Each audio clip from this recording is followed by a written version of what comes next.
Hi, my name is Joe. Welcome to my channel.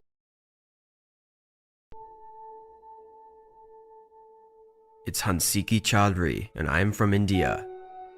This is not a horror story, but an emotional one.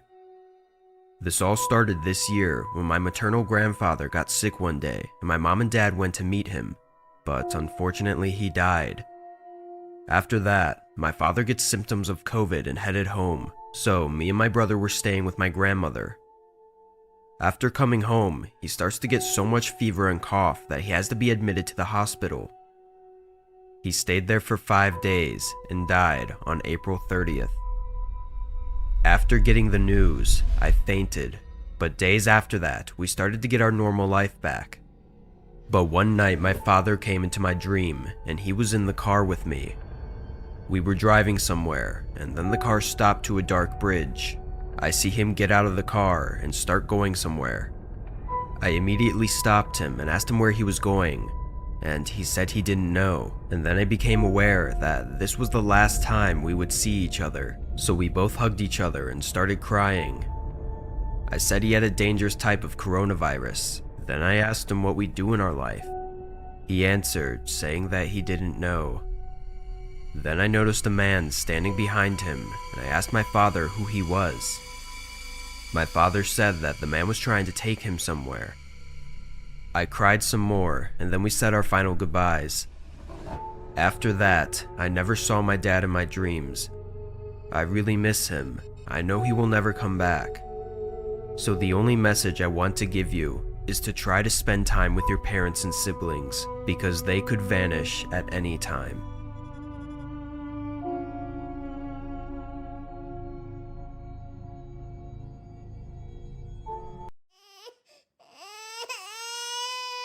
My name is Natalia, and this experience still traumatizes me to this day. Me and my parents moved into a new house, and the house was barely built, so my dad and his friends went to go paint the walls of our house, and my mom was back in our old house getting our things, and I was at the new house taking care of my little sister.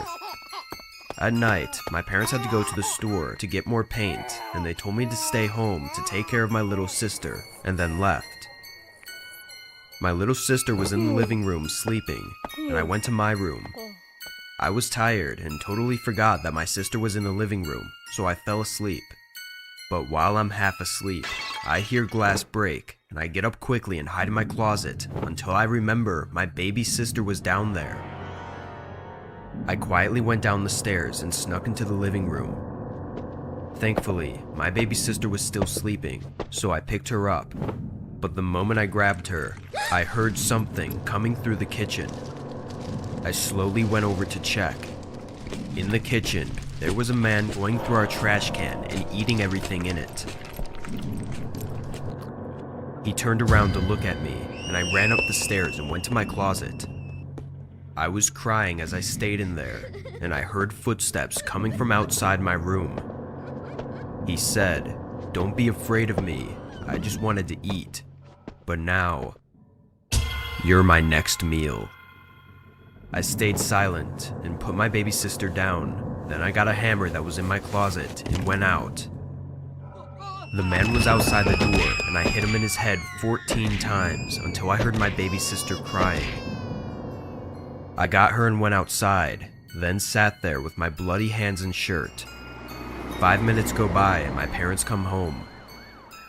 They asked me what was going on, and still in shock, I told them everything. They called the cops and they took him to the hospital, but on the way to the hospital, he died. I told them it was self-defense, and a few days later we sold the house. 2 years later, the news came up, and it showed our old house, the house that I killed the man in. A girl's body was found in the bathtub with her legs cut off, and I wonder, what if I was that girl? Thanks for watching. Subscribe to the channel to get our latest exclusive videos. Plus, hit the bell so you don't miss a single one.